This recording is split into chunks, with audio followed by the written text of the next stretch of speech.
ಬಿಸಿಲಿನ ಬೇಗೆಯಲ್ಲಿ ಬೆಂದ ಭೂಮಿ, ಆಕಾಶದ ಕಡೆಗೆ ಮುಖ ಮಾಡಿ ಮಳೆಗಾಗಿ ಕಾಯುತ್ತಿರುವ ರೈತ. ಅಷ್ಟರಲ್ಲಿ ದೂರದಲ್ಲಿ ಕೇಳಿ ಬರುತ್ತೆ ಆ ಒಂದು ವಿಶಿಷ್ಟ ಶಬ್ದ ಸ್ನೇಹಿತರೆ, ಡಾಗ್ ಡಾಗ್ ಡಾಗ್ ಅಂತ.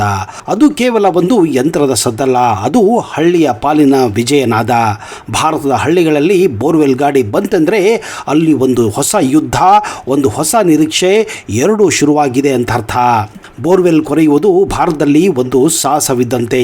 ಜ್ಯೋತಿಷಿಗಳು ಅಥವಾ ನೀರಿನ ತಜ್ಞರು ಅಂದರೆ ವಾಟರ್ ಡಿವೈನರ್ಸ್ ತೆಂಗಿನಕಾಯಿ ಹಿಡಿದು ಇಲ್ಲೇ ಗಂಗೆ ಇದ್ದಾಳೆ ಎಂದು ಪಾಯಿಂಟ್ ಗುರುತಿಸಿದಾಗ ಇಡೀ ಮನೆ ಮಂದಿ ಭಕ್ತಿಯಿಂದ ಕೈ ಮುಗಿಯುತ್ತಾರೆ.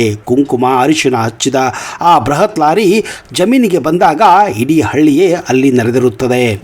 ಯಂತ್ರದ ಕೆಲಸ ಶುರು ಮಾಡಿದಾಗ ಮೊದಲು ಬರುವುದು ಕೇವಲ ಒಣಧೂಳು. ಆ ಧೂಳು ರೈತನ ಆತಂಕದ ಸಂಕೇತ.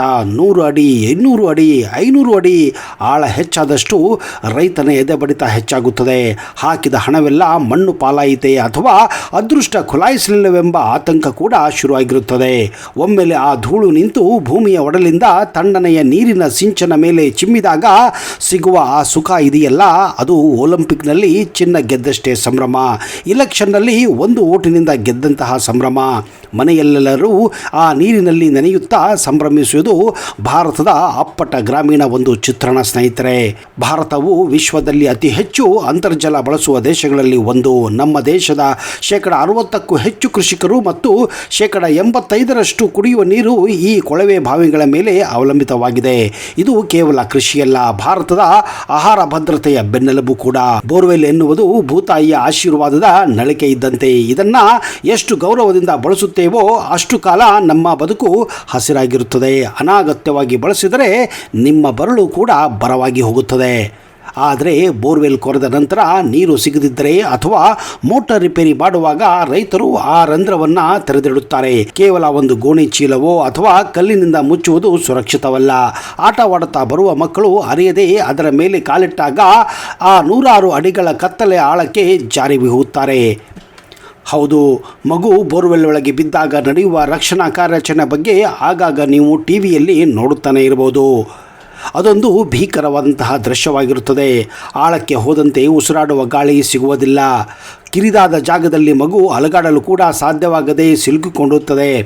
ರಕ್ಷಣಾ ತಂಡ ಕಳುಹಿಸುವ ಕ್ಯಾಮ್ರಾದಲ್ಲಿ ಮಗುವಿನ ಅಳು ಮತ್ತು ದೈನಿಸಿ ಸ್ಥಿತಿಯನ್ನು ನೋಡುವುದು ಹೆತ್ತವರ ಪಾಲಿಗೆ ಅತಿ ದೊಡ್ಡ ಶಿಕ್ಷೆ. ಮಗುವನ್ನು ಹೊರತೆಗೆಯಲು ಅದರ ಪಕ್ಕದಲ್ಲೇ ಮತ್ತೊಂದು ಬೃಹತ್ ಗುಂಡಿ ತೋಡಬೇಕು. ಇದಕ್ಕೆ 10 ಗಂಟೆಗಳು, JCB ಯಂತ್ರಗಳು ಮತ್ತು 100 ಜನರ ಶ್ರಮ ಪಡಬೇಕಾಗುತ್ತದೆ.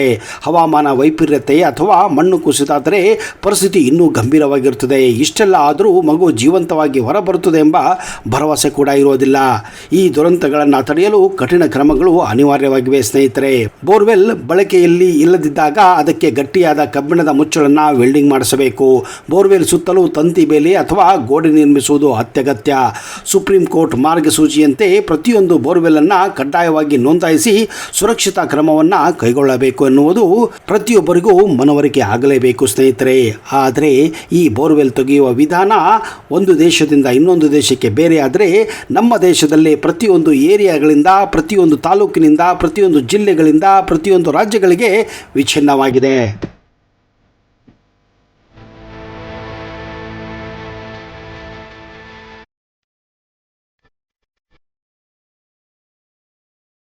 ವಿಜ್ಞಾನ ಎಷ್ಟೇ ಮುಂದೆ ಹೋಗಲಿ, ಆದರೆ ಕೆಲವೊಮ್ಮೆ ನಾವುಗಳು ವಿಜ್ಞಾನದಿಂದ ಅಸಾಧ್ಯವೆನಿಸಿದ ಕೆಲಸಗಳನ್ನು ನಮ್ಮ ಪೂರ್ವಜರು ಬಳಸುತ್ತಿದ್ದಂತಹ ತಂತ್ರಜ್ಞಾನಗಳನ್ನು ಬಳಸಿ ಯಶಸ್ಸನ್ನು ಪಡೆದ ಹಲವಾರು ಉದಾಹರಣೆಗಳಿವೆ.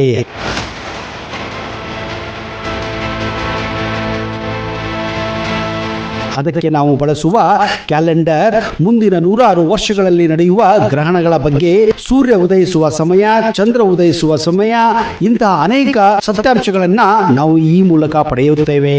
ಅಂತಹದರಲ್ಲಿ ಭೂಮಿಯಲ್ಲಿ ಅಂತರ್ಜಲವನ್ನು ಒಂದು ತೆಂಗಿನಕಾಯಿ ಸಹಾಯದಿಂದ ಕಂಡುಹಿಡಿಯುತ್ತಾರೆ ಅಂದರೆ ನೀವು ನಂಬಲೇಬೇಕು.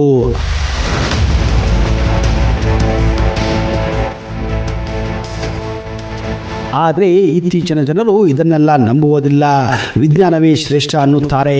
ಹಾಗಾದ್ರೆ ಒಂದು ತೆಂಗಿನಕಾಯಿ ಸಹಾಯದಿಂದ ಭೂಮಿಯಲ್ಲಿನ ಅಂತರ್ಜಲವನ್ನು ಕಂಡುಹಿಡಿಯುವುದು ನಿಜಾನಾ ಅಥವಾ ಸುಳ್ಳು ಎನ್ನುವುದನ್ನ ಇವತ್ತಿನ ಈ ವಿಡಿಯೋದಲ್ಲಿ ನಾವು ತಿಳಿದುಕೊಳ್ಳೋಣ. ಅಂತರ್ಜಲ ಭೂಮಿಯ ಒಳಗೆ ಶೇಖರವಾಗಿರುವಂತಹ ನೀರಾಗಿದೆ. ಈ ವಲಯದಲ್ಲಿ ಶಿಲೆಗಳು ಮತ್ತು ಮಣ್ಣು ಸಂತೃಪ್ತವಾಗಿರುತ್ತದೆ. ಇದರ ಮೇಲ್ಭಾಗವೇ ಅಂತರ್ಜಲ ಮಟ್ಟ ಇರೋದು. ಸಂತೃಪ್ತ ವಲಯದಲ್ಲಿರುವ ನೀರೇ ಬಾವಿಗಳಿಗೆ ನೀರಿನ ಆಕರ.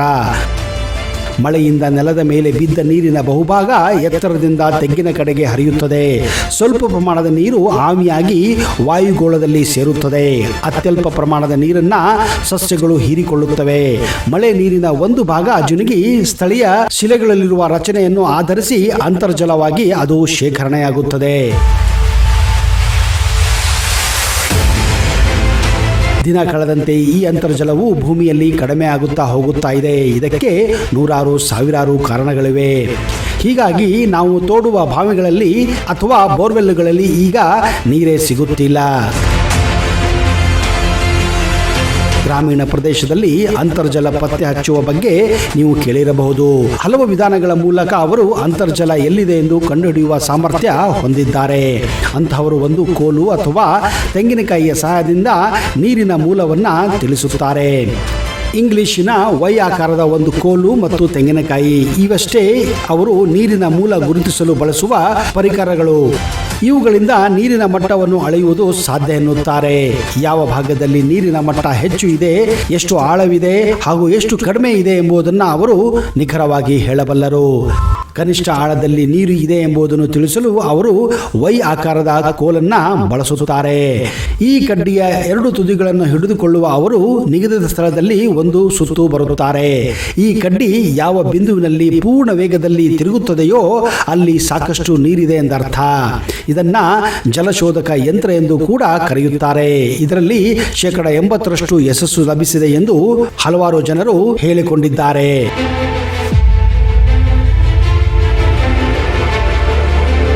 ಈ ಕವಲು ಕೋಲು ಮಾತ್ರವಲ್ಲದೆ ನೀರಿನ ಇರುವಿಕೆಗೆ ಖಚಿತಪಡಿಸಿಕೊಳ್ಳಲು ತೆಂಗಿನಕಾಯಿಯನ್ನು ಕೂಡ ಬಳಸುತ್ತಾರೆ. ತೆಂಗಿನಕಾಯಿಯನ್ನ ಅಂಗೈಯಲ್ಲಿ ಇರಿಸಲಾಗುತ್ತದೆ. ಯಾವುದೇ ಸ್ಥಳದಲ್ಲಿ ಅಂತರ್ಜಲ ಇದೆ ಎಂದಾದರೆ ಆ ತೆಂಗಿನಕಾಯಿ ಆ ಅಂಗೈಯಲ್ಲಿ ತನ್ನಂತಾನೇ ನೇರವಾಗಿ ನಿಲ್ಲುತ್ತದೆ. ಈ ಪ್ರದೇಶದಲ್ಲಿ ನೀರಿನ ಮೂಲ ಇದೆ ಎಂದು ಗೊತ್ತಾಗುತ್ತದೆ. ಒಂದು ಲೆಕ್ಕಾಚಾರದ ಪ್ರಕಾರ ನೀರಿನ ಅತಿ ಬಳಕೆಯಿಂದಾಗಿ ಭೂಮಿಯ ಅಂತರ್ಜಲ ಮಟ್ಟವು 700 ಅಡಿಯಷ್ಟು ಕುಸಿದಿದ್ದು, ಇಂತಹ ತಂತ್ರವು ನೀರು ಪತ್ತೆ ಹಚ್ಚುವುದರಲ್ಲಿ ವರವಾಗಿ ಪರಿಗಣಿಸಿದೆ. ಸ್ನೇಹಿತರೆ, ನೀವುಗಳು ಕೂಡ ಬೋರನ್ನು ತೋಡಿದ್ದರೆ ನಿಮ್ಮ ಅನುಭವವನ್ನು ದಯವಿಟ್ಟು ಹಂಚಿಕೊಳ್ಳಿ. ಹಾಗೂ ಈ ತೆಂಗಿನಕಾಯಿ ಹಾಗೂ ಈ ಕಡ್ಡಿಯನ್ನು ಬಳಸಿ ಅಂತರ್ಜಲವನ್ನು ಕಂಡುಹಿಡಿಯುವುದು ಎಷ್ಟು ನಿಜ ಎಷ್ಟು ಸುಳ್ಳು ಎಂಬುದನ್ನು ನಿಮ್ಮ ತರ್ಕವನ್ನು ನಿಮ್ಮ ವಿವೇಚನೆಯನ್ನು ದಯವಿಟ್ಟು ಕಮೆಂಟ್ ಬಾಕ್ಸಲ್ಲಿ ಹಾಕಿ.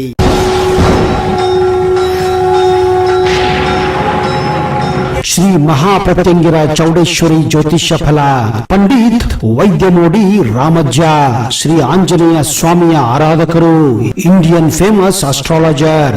Get 100% solution to all your problems. Shri Pratyangira ದೇವಿಯನ್ನ ವಶಪಡಿಸಿಕೊಂಡಿರುವ ಏಕೈಕ ಜ್ಯೋತಿಷ್ಯರು ಪಂಡಿತ್ ರಾಮಜ್ಜನವರು ರಾಜಮೋಡಿ, ತಾಳೆಗೆರೆ ಮತ್ತು ನಿಮ್ಮ ಧ್ವನಿಯ ಮೂಲಕ ನಿಮ್ಮ ಭವಿಷ್ಯವನ್ನ ನಿಖರವಾಗಿ ಹೇಳುತ್ತಾರೆ. ಫೋನಿನ ಮೂಲಕ ನೇರ ಪರಿಹಾರದಲ್ಲಿ ಓಪನ್ ಚಾಲೆಂಜ್. ಆಂಜನೇಯ ಸ್ವಾಮಿಯ ಅನುಗ್ರಹದಿಂದ ವಿಶೇಷ ಪರಿಹಾರ ತಿಳಿಸುತ್ತಾರೆ. ನಿಮ್ಮ ಒಂದು ಕರೆ ನಿಮ್ಮ ಭವಿಷ್ಯವನ್ನೇ ಬದಲಾಯಿಸಬಲ್ಲದು. ಇವರ ದೂರವಾಣಿ ಸಂಖ್ಯೆ 9008220252.